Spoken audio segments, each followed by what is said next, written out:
हाँ,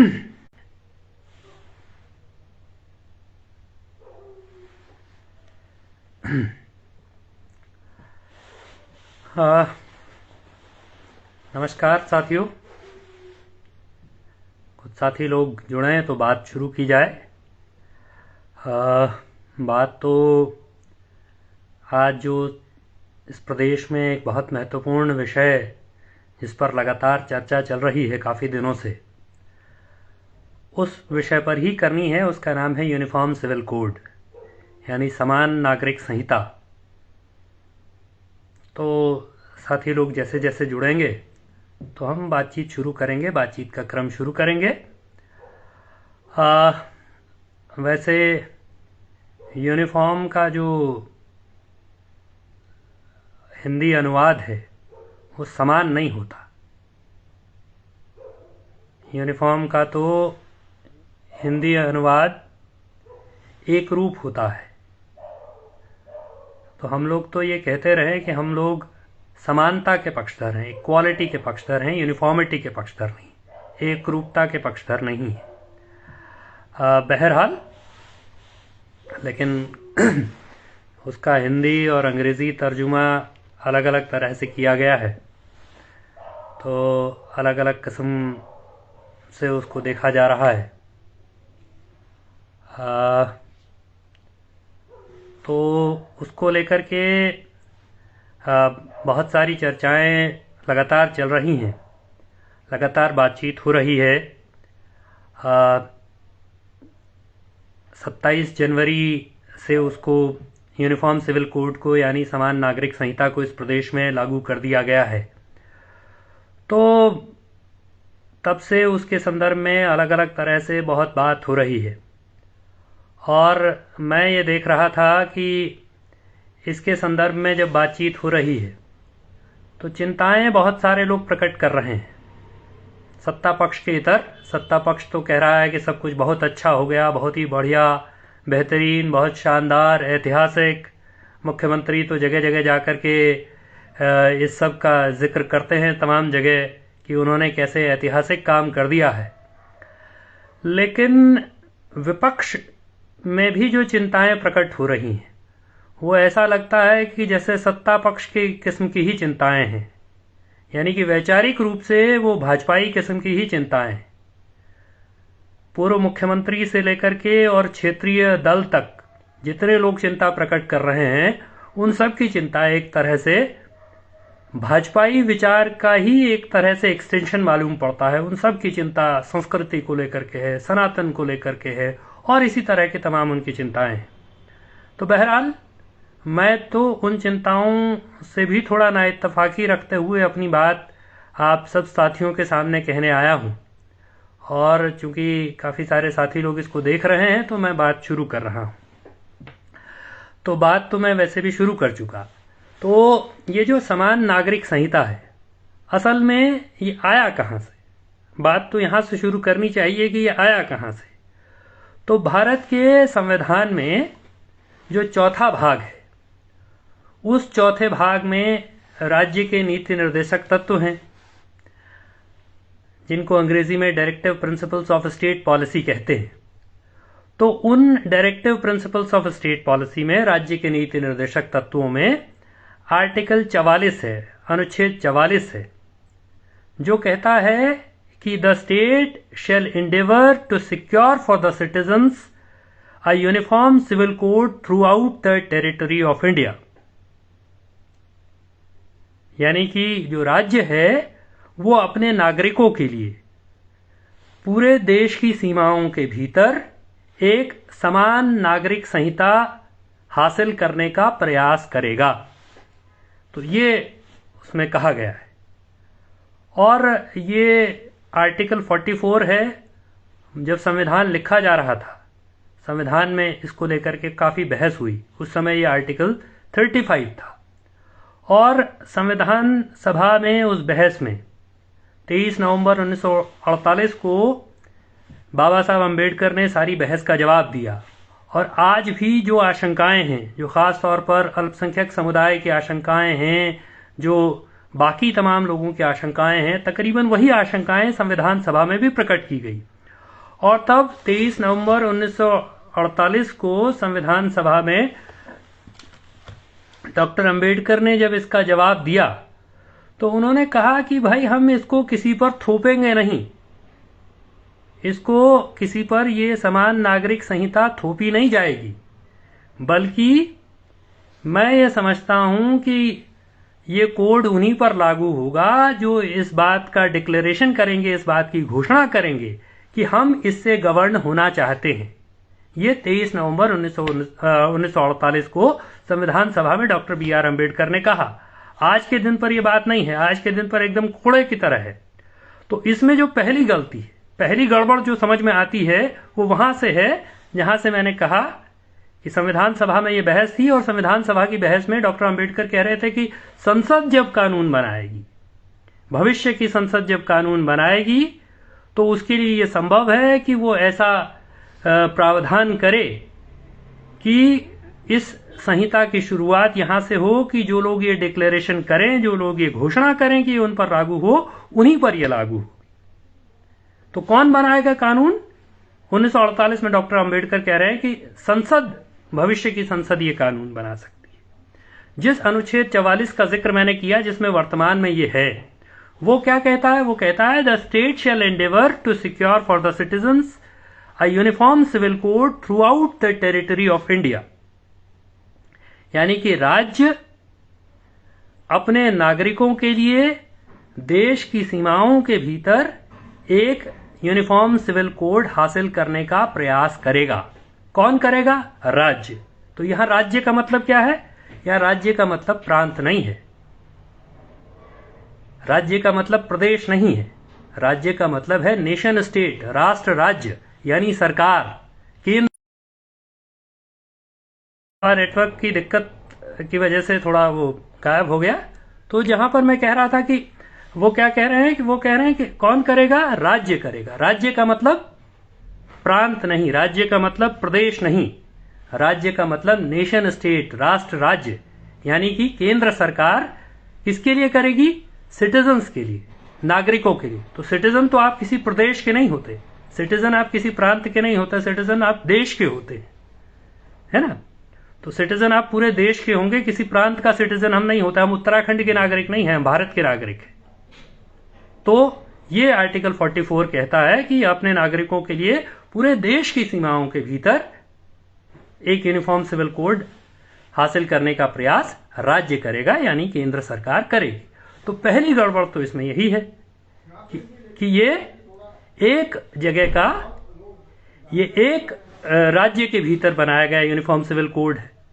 तो एक राज्य समान नागरिक संहिता नहीं बना सकता, है ना। अब वो कह रहे हैं साहब गुजरात की एक समान नागरिक संहिता होगी, आसाम की एक दूसरी समान नागरिक संहिता होगी, तीसरे किसी राज्य की और नागरिक संहिता होगी, यानी अलग अलग राज्यों की समान नागरिक संहिता होगी। तो अलग अलग राज्यों की समान कैसे नागरिक संहिता होगी? तो पहली बात तो ये इसलिए असंवैधानिक है कि ये संविधान के प्रावधानों के विपरीत जाता है। संविधान में जिस बात का उल्लेख है कि पूरे देश के लिए, पूरे देश के लिए एक यूनिफॉर्म सिविल कोड होगा, तो ये उसके खिलाफ है, पहली बात। दूसरा, पिछले साल फरवरी में विधानसभा ने इसका कानून पास किया, अधिनियम के तौर पर इसको पास किया, और इस साल जनवरी में इसकी नियमावली के साथ इसको लागू किया गया। और आप यकीन जानिए कि ये इस देश में संभवतः पहला कानून होगा कि जिसका अधिनियम जितना बड़ा है, एक्ट जितना बड़ा है, उसकी नियमावली भी उतनी बड़ी है, समानांतर रूप से उतनी बड़ी नियमावली भी है। जबकि नियमावली एक तरह से एक्ट में जो कुछ थोड़ा बहुत छूट जाता है उसके एक्सप्लेनेशन के लिए बनती है। एक्ट बड़ा होता है, एक्ट विशाल होता है, नियमावली छोटी होती है। लेकिन यहां एक्ट और नियमावली बराबर है, यानी कि पहले अधिनियम बनाया गया यूसीसी, और उसके बाद उसके समानांतर उसकी नियमावली बनाई गई उतनी बड़ी, उतनी विशाल, उतनी वृहद। ये दूसरी। तीसरी बात इसमें कही गई है कि इन नियमों के संदर्भ में भी और इस कानून के संदर्भ में भी ये कहा गया है कि ये पूरे उत्तराखंड में तो लागू होगा, उसमें जो जनजातीय लोग हैं वो इसके दायरे से बाहर हैं, लेकिन उसके अलावा पूरे उत्तराखंड में लागू होगा। लेकिन इसके अलावा उत्तराखंड के नागरिक इस राज्य की सीमाओं से बाहर कहीं भी रह रहे होंगे उन पर भी लागू होगा। अब यह अपने आप में ऐसा अनोखा अद्भुत किस्म का कानून है जो कि उत्तराखंड के नागरिकों पर, यदि वो देश के किसी दूसरे प्रांत में रह रहे हैं, वो दिल्ली में रह रहे हैं, वो हरियाणा में रह रहे हैं, वो मुंबई में रह रहे हैं, वो केरला में, कर्नाटका में, तमिलनाडु में कहीं भी रह रहे हैं, तो ये कह रहा है कि इनका कहना है कि ये कानून उन पर वहां भी लागू होगा। एक किसी दूसरे राज्य में संघीय ढांचा हमारा है, उस संघीय ढांचे में मान लीजिए कि सब डबल इंजन है, तब भी एक राज्य का कानून किसी दूसरे राज्य पर लागू नहीं हो सकता। कोई राज्य अपना कानून अपने राज्य के बाशिंदों पर दूसरे राज्य में जाकर के लागू नहीं करा सकता है, लेकिन ये कह रहे हैं नहीं साहब, ये कानून तो वहां जाकर के भी लागू होगा। और इसमें चूंकि सब चीज का रजिस्ट्रेशन करना है साहब, वो रजिस्ट्रेशन कैसा होगा उस पर भी मैं आऊंगा, लेकिन सब चीज का चूंकि रजिस्ट्रेशन करना है, शादी का रजिस्ट्रेशन करना है, तलाक का रजिस्ट्रेशन करना है, उसके अलावा वसीयतों का रजिस्ट्रेशन करना है, उसके अलावा लिव इन रिलेशनशिप्स का रजिस्ट्रेशन करना है, तो इस कानून के तहत आपके चारों तरफ एक तरह से रजिस्ट्रार और सब रजिस्ट्रारों की इफरात होगी। एक रजिस्ट्रार जनरल होगा राज्य में, और उसके नीचे ग्रामीण इलाकों के लिए एसडीएम रजिस्ट्रार होगा, शहरी इलाकों के लिए जो नगर पंचायत और नगर पालिकाएं होंगी वहां एसडीएम रजिस्ट्रार होगा, उन शहरी इलाकों में जहां नगर निकाय होंगे वहां म्युनिसिपल कमिश्नर यानी कि नगर आयुक्त रजिस्ट्रार होगा, उसके नीचे सब रजिस्ट्रार होंगे। अब सब रजिस्ट्रार कौन होंगे साहब? तो सब रजिस्ट्रार ग्रामीण इलाकों में विलेज डेवलपमेंट ऑफिसर यानी ग्राम पंचायत विकास अधिकारी, ग्राम विकास अधिकारी वो ग्रामीण इलाकों के लिए सब रजिस्ट्रार होगा। आप जानते हैं कि हमारे यहां पर्वतीय क्षेत्रों में भी अभी तो एसडीएम भी बहुत सारी जगहों पर नहीं है, बहुत सारे पर्वतीय क्षेत्रों में बहुत सारी तहसीलें बिना तहसीलदारों के, बिना एसडीएमओ के चल रही हैं, लेकिन पर्वतीय क्षेत्रों में खास तौर पर 15-15, 16-16 पंचायतें एक ग्राम विकास अधिकारी के पास हैं। अब उसके पास ये एक्स्ट्रा काम होने जा रहा है कि वो इतनी सारी चीजों का सब रजिस्ट्रार भी होने जा रहा है। अब मैं बताऊंगा कि वो दिक्कत कैसे होगी। उसके अलावा शहरी इलाकों में नगर पंचायतों, नगर पालिकाओं के ईओ होंगे, ये सब रजिस्ट्रार होंगे, और शहरी इलाकों में जहां नगर निगम होगा वहां हर वार्ड का टैक्स इंस्पेक्टर जो होगा वो रजिस्ट्रार होगा। तो ये तो साहब यहां तक तो आइए कि ये सब होने जा रहा है। और ये अद्भुत कानून है जिसकी नियमावली शुरू यहां से होती है कि अगर रजिस्ट्रार काम नहीं करेगा तो क्या कदम उठाए जाने हैं।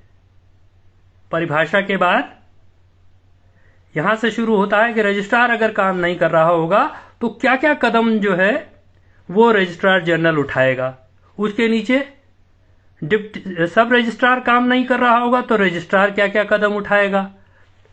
शादी के मामले में, तलाक के मामले में, इनहेरिटेंस के मामलों में, लिव इन रिलेशनशिप के मामलों में ये कहते हैं कि साहब अगर वो काम नहीं कर रहा होगा, शुरू यहीं से होता है कि अगर रजिस्ट्रार काम नहीं करेगा तो रजिस्ट्रार जनरल क्या क्या कदम उठाएगा, और सब रजिस्ट्रार काम नहीं करेगा तो रजिस्ट्रार क्या क्या कदम उठाएगा। ये पहला कानून है जो यहां से शुरू होता है। और आप तमाम साथियों से जो इस लाइव को देख रहे हैं, मैंने शुरू किया यहां से कि यह असंवैधानिक है, संविधान विरोधी है, क्योंकि संविधान में किसी एक राज्य के लिए समान नागरिक संहिता का प्रावधान नहीं है। तो यह असंवैधानिक है, यह महिला विरोधी है, यह अल्पसंख्यक विरोधी है, और एक तरह से स्त्री पुरुष के समानता का भी विरोधी कानून है। और ज्यादातर लोग तो सिर्फ लिव इन को लेकर के बहस कर रहे हैं। मैं भी लिव इन के मसले पर आऊंगा, और लिव इन को उस दृष्टिकोण से नहीं जिस दृष्टिकोण से लोग देख रहे हैं, दूसरे नजरिए से उसको देखने की जरूरत है। लेकिन लिव इन से ज्यादा जंजाल जो है वो शादियों को लेकर के होने वाला है। ये आप समझ लीजिए, जो लोग इस मुगालते में हैं कि शादियों को में कोई जंजाल नहीं होने वाला है, सबसे ज्यादा जंजाल शादी को लेकर के होने वाला है। इस कानून के हिसाब से या इसकी नियमावली के हिसाब से 3 स्टेजेस में हमारे यहाँ शादियों को बांट दिया गया है। आमतौर पर चर्चा यह है कि साहब 26 मार्च 2010 के बाद वाले इस कानून के दायरे में है। ये गलतफहमी है। 26 मार्च 2010 एक मध्यम तारीख है जिसके आधार पर शादियों का विभाजन है। और 26 मार्च 2010 क्यों है तारीख? 26 मार्च 2010 तारीख इसलिए निर्धारित की गई है क्योंकि उस तारीख पर जो Uttarakhand compulsory registration of marriage act 2010 है, वो उस दिन उसका गजट नोटिफिकेशन हुआ था। Uttarakhand compulsory registration of marriage act 2010, उसका गजट नोटिफिकेशन 26 मार्च 2010 को हुआ था, इसलिए वो तारीख है। उस तारीख के आधार पर शादियां 3 प्रकार की हैं उत्तराखंड सरकार की निगाह में। पहली शादी वो है जो 26 मार्च 2010 से पहले हुई हैं। दूसरी श्रेणी की शादी है जो 26 मार्च 2010 से और यूसीसी लागू होने तक हुई हैं। और तीसरे प्रकार की शादी हैं जो कि यूसीसी लागू होने के बाद हुई हैं। और इसमें से कोई शादी रजिस्ट्रेशन के दायरे से बाहर नहीं है। सब शादियों का रजिस्ट्रेशन होना है। और जिनका रजिस्ट्रेशन नहीं होना है उनके बारे में क्या है? तो उनको जो है या तो पंजीकरण कराना है या उसका एक्नॉलेजमेंट प्राप्त करना है, यानी उसकी पावती प्राप्त करनी है। अभिस्वीकृति उसको कहा गया है। तो एक जमाने में नरेंद्र सिंह नेगी जी का एक गीत आया। वो गीत था कि रेत की पार्टी में मनसा लेखी की क्या पाई रेतिन, है रेत की पार्टी में मनसा लेखी की क्या पाई रेतिन। तो उसमें एक लाइन है कि जब प्रेम की अर्जी दे छे तो पावती तो ले दे रे लाटा, सुधी मन को उमाल खती की क्या पाई रेतिन। कि प्रेम की अर्जी दे छे तो पावती तो ले दे रे लाटा, सुधी मन को उमाल खती की क्या पाई रेतिन। यानी कि जब प्रेम की अर्जी दे दी थी लाटे तो पावती तो लेकर के आता, सिर्फ मन का उबाल गिरा करके उसको उड़ेल करके क्या पाया तूने। तो जब मैंने ये गीत सुना मुझे बड़ा आश्चर्य हुआ। मैंने कहा ये जो प्रेम के मामले में प्रेम की अर्जी, उसमें ये पावती यानी रिसीविंग यानी एक्नॉलेजमेंट ये कहां से आ गया? बड़ा क्लैरिकल सा साउंड हुआ। लेकिन लगता है कि पुष्कर सिंह धामी जी की सरकार ने प्रेम में नहीं शादी में भी एक्नॉलेजमेंट ले आए। तो उन्होंने कहा कि आपकी शादी का रजिस्ट्रेशन अगर पहले से हो रखा है तो आपको फिर एक्नॉलेजमेंट प्राप्त करना है। वो 26 मार्च 2010 से पहले वालों को भी प्राप्त करना है। 26 मार्च 2010 से और यूसीसी लागू होने तक हुई शादियों वालों को भी एक्नॉलेजमेंट या रजिस्ट्रेशन कराना है और उसके बाद वालों को तो कराना है। और इन सब के लिए अवधि अलग अलग है। 2 श्रेणियों को, यानी 26 मार्च 2010 तक जो शादियां हुई हैं उनको, और 26 मार्च 2010 से यूसीसी लागू होने तक हुई शादियों को 6 महीने के भीतर रजिस्ट्रेशन कराना है। उसके बाद वालों को 1 महीने के भीतर रजिस्ट्रेशन कराना है। और रजिस्ट्रेशन की प्रक्रिया साहब खूब लंबी चौड़ी, एकदम बहुत ही विशाल वृहद। और ऐसा नहीं कि रजिस्ट्रेशन सिर्फ, जैसा मैंने कहा कि रजिस्ट्रेशन सबको कराना है, कोई रजिस्ट्रेशन से मुक्त नहीं है। 26 मार्च 2010 से पहले भी जिनकी शादियां हुई हैं उन सबको भी रजिस्ट्रेशन कराना है और उनके लिए अपनी शादी का तमाम किस्म का ब्यौरा, हर किस्म का ब्यौरा देना है। जिनके जो विधुर हैं, विधवा हैं, उनको भी रजिस्ट्रेशन कराना है।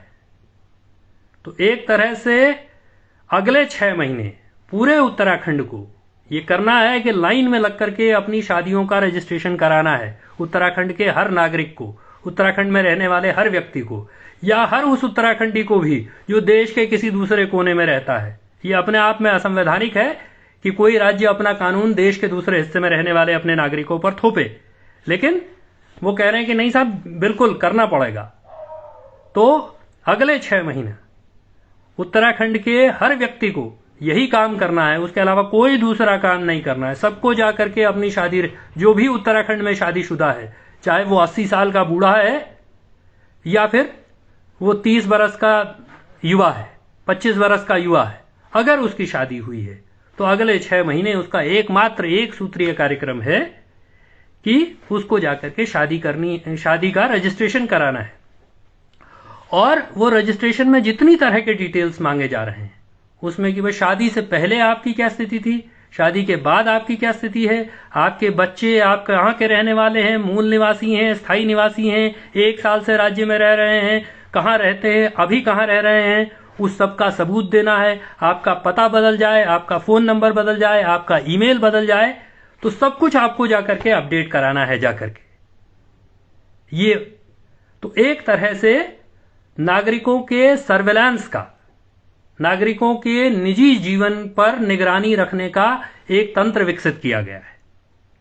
और इसमें सवाल यह है कि आपको क्यों जानना है कि 80 साल के बूढ़े की शादी कब हुई और क्यों हुई। 80 साल के बुजुर्ग व्यक्ति को आकर के क्यों बताना चाहिए राज्य की सरकार को कि उसकी शादी हुई, उसकी शादी इतने सन में हुई। उसको क्यों चाहिए आपको ये डाटा, किस बात के लिए चाहिए आपको ये आंकड़ा। और जिन लोगों ने 26 मार्च 2010 के बाद जिनका कंपलसरी रजिस्ट्रेशन है, उनको भी दोबारा आकर के सरकार को ये आंकड़ा क्यों बताना चाहिए, ये डेटा क्यों बताना चाहिए। भाई उन्होंने सरकार के पास रजिस्ट्रेशन कराया ना, सरकार के डिपार्टमेंट में रजिस्ट्रेशन कराया, तो सरकार अपने डिपार्टमेंट से वो डेटा हासिल करे, वो डेटा प्राप्त करे। सरकार अपने डिपार्टमेंट से वो डेटा क्यों नहीं हासिल कर सकती। लेकिन सरकार अपने डिपार्टमेंट से वो डेटा हासिल नहीं करेगी, वो लोगों को लाइन में लगाएगी। तो अभी तक इस देश में जो 2014 के बाद चला आ रहा कार्यक्रम था, जिसमें आपको आधार कार्ड को पैन कार्ड से लिंक कराना है, आधार कार्ड को राशन कार्ड से लिंक कराना है, आधार कार्ड को पासबुक से लिंक कराना है, आधार कार्ड को इससे लिंक कराना है, आधार कार्ड को उससे लिंक कराना है। उसके बाद का यह नया काम है कि आपको अपनी शादी का रजिस्ट्रेशन कराना है, पूरे उत्तराखंड को अपनी शादी का रजिस्ट्रेशन कराना है। तो यह औचित्यहीन है, इसका कोई मतलब नहीं है। तो इसलिए जो लोग ये समझ रहे हैं, जिन लोगों को ये शादी वाला मैं इसलिए विस्तार में बता दे रहा हूं कि जिन लोगों को ये मुगालता है कि ये सिर्फ लिव इन रिलेशनशिप के बारे में है, ये सिर्फ लिव इन रिलेशनशिप के बारे में नहीं है। ये शादियों के लिए भी उतनी ही जटिलता पैदा करने वाला कानून है। इसकी पूरी नियमावली उतनी जटिलता पैदा करती है। और ये सिविल कोड नहीं है, ये क्रिमिनल कोड है। ये सजा देता है आपको, उसने सजा तय कर दी कि अगर आप रजिस्ट्रेशन नहीं कराएंगे तो क्या होगा।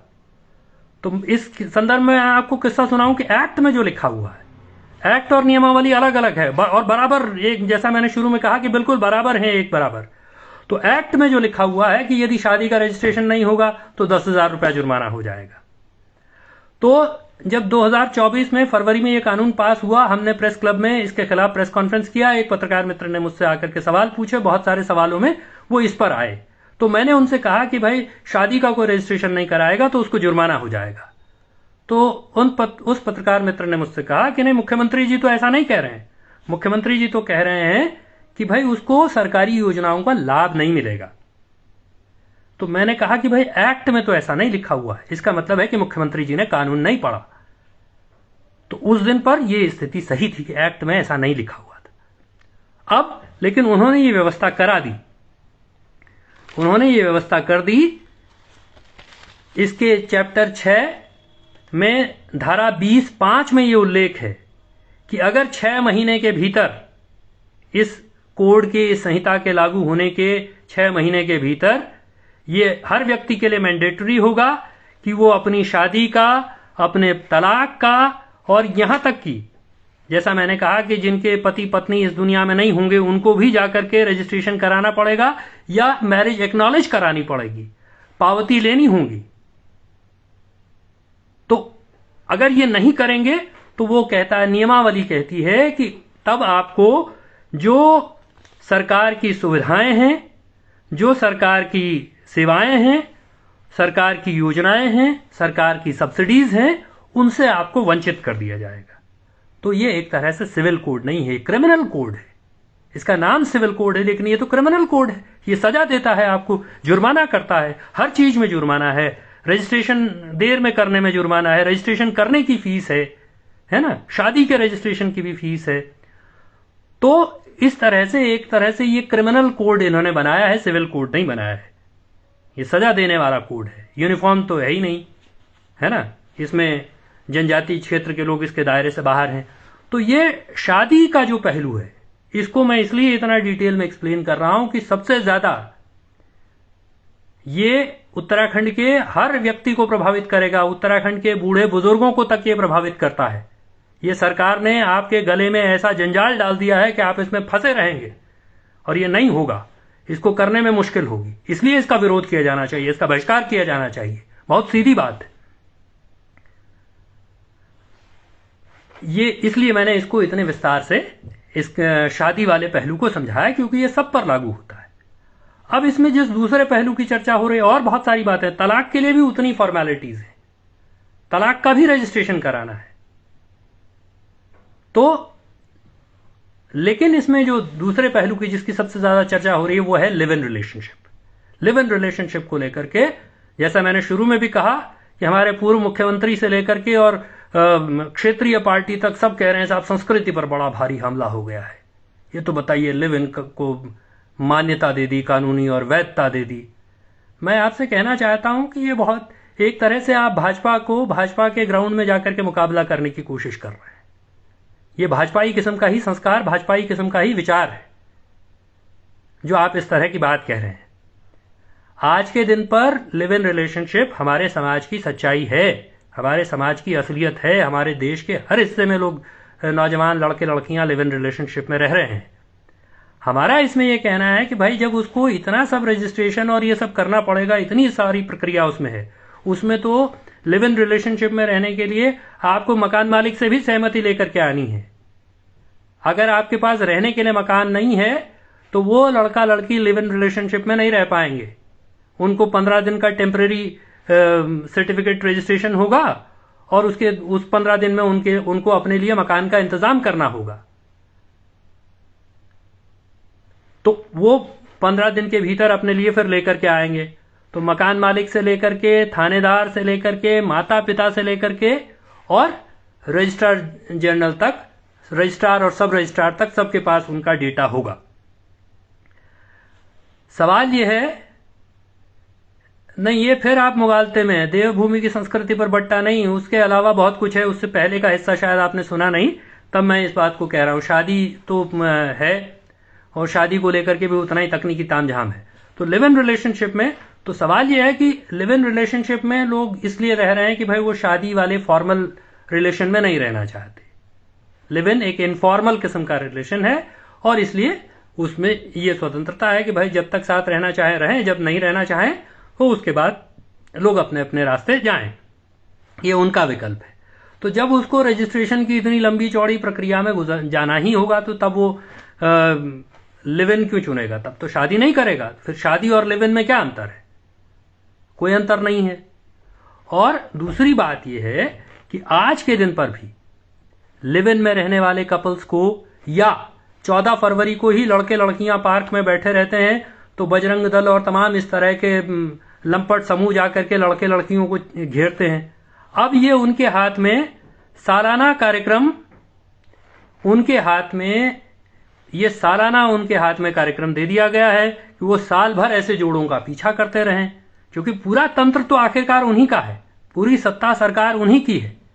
तो लोगों की निजता का, लोगों की प्राइवेसी का कोई ख्याल नहीं, बल्कि उनको एक तरह के रिस्क में डालने वाला काम इस कानून के जरिए किया जा रहा है। बहुत सारे युवक युवतियों को रिस्क में डालने का काम। 2 लोगों ने जाकर के रजिस्टर किया, अखबारों में बड़ी बड़ी खबर कि लोगों ने लिव इन के लिए रजिस्टर किया। अरे भाई ये क्या खबर है? इसका क्या मतलब है? ये कोई खबर नहीं। और उसमें दूसरी बात जो मुझे लगता है कि जो गंभीर बात है ना, कि अभी देखिए क्या हुआ कि काशीपुर में एक युवक और युवती ने शादी के लिए एसडीएम के यहां दरख्वास्त दी। दरख्वास्त इसलिए दी कि उन दोनों के धर्म अलग अलग थे और एसडीएम के यहां से डॉक्यूमेंट लीक हुआ और उन लड़के लड़की का लोगों ने जीना हराम कर दिया, जीना मुहाल कर दिया, जीना मुश्किल कर दिया उनका। सरकार क्या इस सब की सुरक्षा करेगी? सरकार कैसे करेगी? सरकार तो खुद उनकी अगुवा है, सरकार तो खुद ऐसे लंपट तत्वों की अगुवा है। तो एक तरह से लोगों के स्वतंत्र चुनाव को लोग स्वतंत्र रूप से चयन करना चाहते हैं। उनके जीवन में एक सर्वेलांस है, पूरा सरकारी सर्वेलांस है। सरकार एक तरह से लोगों की जिंदगियों में घुस करके उनकी शादी को, उनके तलाक को, उनके लिव इन को, उनके तमाम तरह के रिश्तों को नियंत्रित करने की कोशिश कर रही है। इस लिहाज से ये बहुत ही खतरनाक कानून है और इसका विरोध किया जाना चाहिए, इसका बहिष्कार किया जाना चाहिए, इसको बहुत साफ शब्दों में इसका बहिष्कार किया जाना चाहिए। और जहां से मैंने शुरू किया था कि ये एकदम संविधान विरोधी है। किसी एक राज्य का यूनिफॉर्म सिविल कोड नहीं हो सकता है, पूरे देश का यूनिफॉर्म सिविल कोड होगा जब होगा तो। यह संविधान में व्यवस्था है।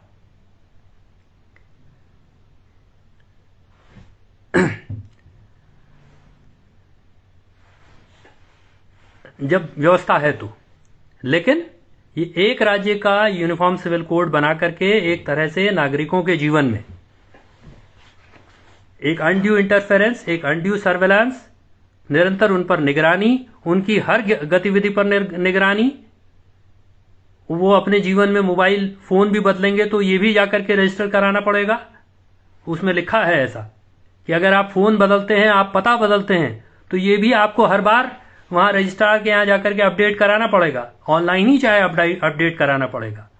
और इस राज्य की सरकार क्या इस बात की गारंटी देती है कि ये इतना सारे राज्य के नागरिकों का डेटा आप इकट्ठा कर रहे हैं और ये डेटा सुरक्षित रहेगा? ये डेटा सुरक्षित रहने की गारंटी है? अभी कुछ महीने पहले तो राज्य की सरकार की सारी वेबसाइट्स एक तरह से हैक हो गई और कई महीनों तक वो नॉर्मल नहीं हो पाई। तो कौन इस बात की गारंटी लेगा? पुष्कर सिंह धामी इस बात की गारंटी लेंगे कि इतने नागरिकों का डेटा आप इकट्ठा कर रहे हैं, जबरदस्ती उनसे जबरन डेटा इकट्ठा करवा रहे हैं, उनकी गर्दन पर तलवार रख करके डेटा इकट्ठा करवा रहे हैं, तो इस डेटा की सुरक्षा की गारंटी लेते हैं, इस डेटा की सुरक्षा की जिम्मेदारी लेंगे? तो इस डेटा की सुरक्षा की कोई जिम्मेदारी नहीं है, किसी की जिम्मेदारी नहीं है। राज्य की सरकार की अपनी वेबसाइट सुरक्षित नहीं है, तो ये इतना सारा डेटा जो इकट्ठा किया जाएगा, इसकी तो कोई गारंटी हो नहीं सकती, इसकी कोई जिम्मेदारी हो नहीं सकती। इसलिए ये लोगों की निजता का हनन है, उनकी प्राइवेसी का हनन है, उनके निजी रिश्तों का हनन है, उनको सर्विलांस करने की कोशिश है, उन पर एक निगरानी तंत्र स्थापित करने की कोशिश है और उनके सारे डेटा को रिस्क में डालने की कोशिश है। क्योंकि सब चीज में आधार कार्ड, ये कार्ड, अलाना कार्ड, सब कार्ड चाहिए। इसलिए इस कानून का विरोध किया जाना चाहिए। निश्चित ही मॉरल पुलिसिंग है, उस मॉरल पुलिसिंग से ज्यादा है सर्विलांस स्टेट है एकदम। जो आपकी शादी, जो जानना चाहता है कि भाई आपने शादी कब की, जो कह रहा है कि 26 मार्च 2010 से पहले भी शादी की, तो वो भी बतानी पड़ेगी। 80 बरस के व्यक्ति को भी आकर के बतानी पड़ेगी उसने शादी की और अब उसकी पत्नी नहीं रही या उसका पति नहीं रह गया है, उसको ये भी आकर के बताना पड़ेगा। राज्य को ये जानने में क्यों इंटरेस्ट होना चाहिए? लेकिन राज्य को ये जानने में इंटरेस्ट है क्योंकि राज्य को कोई और काम नहीं करना है। राज्य स्वयं लोगों को शिक्षा नहीं दे सकता, रोजगार नहीं दे सकता, स्वास्थ्य सुविधाएं उपलब्ध नहीं करा सकता। राज्य की ये हालत है, राज्य की सरकार की यह हालत है। अभी तो रामनगर में दुर्घटना हुई, पौड़ी में दुर्घटना हुई, अस्पताल में डॉक्टर नहीं थे इलाज करने को, टांका लगाने की सुविधा नहीं थी, बिजली नहीं जल रही थी पौड़ी के अस्पताल में। तो क्योंकि आप लोगों को स्वास्थ्य सुविधाएं उपलब्ध नहीं करा सकते, आप लोगों को शिक्षा और रोजगार नहीं दे सकते, आप लोगों को कुछ नहीं दे सकते, इसलिए आपने उन पर एक तो निगरानी का सिस्टम एस्टैब्लिश किया है और दूसरा आपने उनको ये काम पर लगा दिया है कि अब शादी का रजिस्ट्रेशन कराओ, अगले 6 महीने सब लाइन में लग करके रजिस्ट्रेशन कराओ। उसमें कह दिया गया है कि साहब अगर आपसे नहीं हो रहा है तो सरकार जो एजेंसीज तय करेगी उन एजेंसीज के जरिए आप करवा लो ऑनलाइन रजिस्ट्रेशन, वो कहता है कानून। तो इस तरह से ये जो सर्विलांस स्टेट बनाने की कोशिश है और उस ऊपर से उसका ढोल पीटा जा रहा है कि बहुत अच्छा कानून हो गया, बहुत बढ़िया कानून हो गया, संविधान विरोधी कानून, महिला विरोधी कानून, देश के अल्पसंख्यकों के खिलाफ कानून और अल्पसंख्यकों को निशाना बना करके ये एक प्रवृत्ति है। देखिए इस राज्य के भीतर ये प्रवृत्ति लगातार है कि अल्पसंख्यकों को निशाना बनाया जाता है और उसके बाद बहुसंख्यक भी उसके शिकार होते हैं। तो यहां भी इस कानून के जरिए भी अल्पसंख्यकों को निशाना बना करके बहुसंख्यक उसके शिकार हैं। बहुसंख्यकों को उसकी कीमत चुकानी पड़ेगी, हर व्यक्ति को उसकी कीमत चुकानी पड़ेगी, हर व्यक्ति को लाइन में खड़े होना पड़ेगा, हर व्यक्ति को अपनी शादी का रजिस्ट्रेशन कराना पड़ेगा, तलाक का रजिस्ट्रेशन कराना पड़ेगा। लिव इन तो कहिए तो लंपट समूहों के लिए अवसर पैदा किया गया है कि वो जाकर के ऐसे जोड़ों का पीछा करे। तो ये इसलिए इस कानून के बारे में समग्रता में सोचे जाने की जरूरत है। मेरा खास तौर पर सत्ता पक्ष तो अपनी तरह का है, उसके अपनी तरह की विचारधारा है, लेकिन विपक्ष के मित्रों से, तमाम लोगों से ये निवेदन है कि सिर्फ सुनी सुनाई बातों से तय न करें, सिर्फ संस्कृति खतरे में है का प्रलाप करके सरकार को बच निकलने का अवसर न दें। यह संस्कृति का मसला नहीं है, यह आपकी निजता का, आपकी प्राइवेसी का मसला है। आपका सारा डेटा आप पर हर घड़ी हर क्षण सरकार निगरानी रखना चाहती है। यह निगरानी का तंत्र बनाया गया है। और मैंने आपसे कहा कि यह सिविल कोड नहीं है, क्रिमिनल कोड है। इसमें सजा का प्रावधान है, लगातार हर चीज के लिए सजा है, पेनल्टी का प्रावधान है, जुर्माने का प्रावधान है। तो इसलिए तमाम नागरिकों से, तमाम उत्तराखंड की जनता से और उत्तराखंड से बाहर रहने वाले भी उत्तराखंडी लोगों से हमारा निवेदन है कि इसका सही परिप्रेक्ष्य में, सही संदर्भ में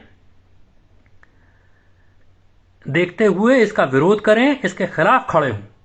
इसका पुरजोर तरीके से विरोध किया जाना चाहिए। इसकी वापसी की हम मांग करते हैं। इसको निरस्त किया जाना चाहिए, इसको रद्द किया जाना चाहिए। और इसलिए भी निरस्त किया जाना चाहिए कि इस राज्य में किसी ने नहीं कहा कि राज्य को यूसीसी चाहिए। मैंने आपसे कहा अपनी बात शुरू करते हुए कि संविधान में बहुत साफ साफ है कि पूरे देश के लिए यूसीसी होगा, एक राज्य का यूसीसी नहीं हो सकता। तो इसलिए ये जो राज्य के नागरिकों पर सर्वेलांस का कानून बनाया जा रहा है, राज्य के नागरिकों पर एक तरह से सरकारी निगरानी, सरकारी शिकंजा कसने का कानून है और इसलिए इसको निरस्त किया जाना चाहिए। हम राज्य के तमाम नागरिकों से ये अपील करते हैं, निवेदन करते हैं कि इसके खिलाफ खुल करके खड़े हों। ये इसका एक ब्रीफ, एक पहलू मैंने आपके सामने रखा। कुछ और चीजें होंगी तो फिर और मैं इसको डिटेल में एक्सप्लेन करूंगा। तो लेकिन जिन साथियों ने आधे में से ज्वाइन किया है वो शुरू से इसको सुनेंगे तो उनकी समझ में आएगा कि और जो इसके पहलू हैं उन सारे पहलुओं पर क्यों इसके खिलाफत करने की जरूरत है, इसका विरोध करने की जरूरत है और इसके खिलाफ खुल करके बोलने की जरूरत है कि हम इस कानून को नहीं मानते हैं। सारे राज्य के भीतर नागरिकों को अवज्ञा करनी चाहिए, उनको कहना चाहिए कि हम रजिस्ट्रेशन नहीं कराएंगे, हम अपना डेटा, हम अपने आंकड़े तुम्हारे हाथों सौंपने को तैयार नहीं हैं, हम अपना सब कुछ तुम्हारे हाथ सौंपने को तैयार नहीं हैं। ऐसे संविधान विरोधी, ऐसे महिला विरोधी, ऐसे अल्पसंख्यक विरोधी कानून को हम नहीं मानते हैं। हम इसको सिरे से खारिज करते हैं इस उम्मीद के साथ कि इन तमाम बातों पर आप गौर करेंगे। आप सभी साथियों का बहुत बहुत धन्यवाद। इनकलाब जिंदाबाद।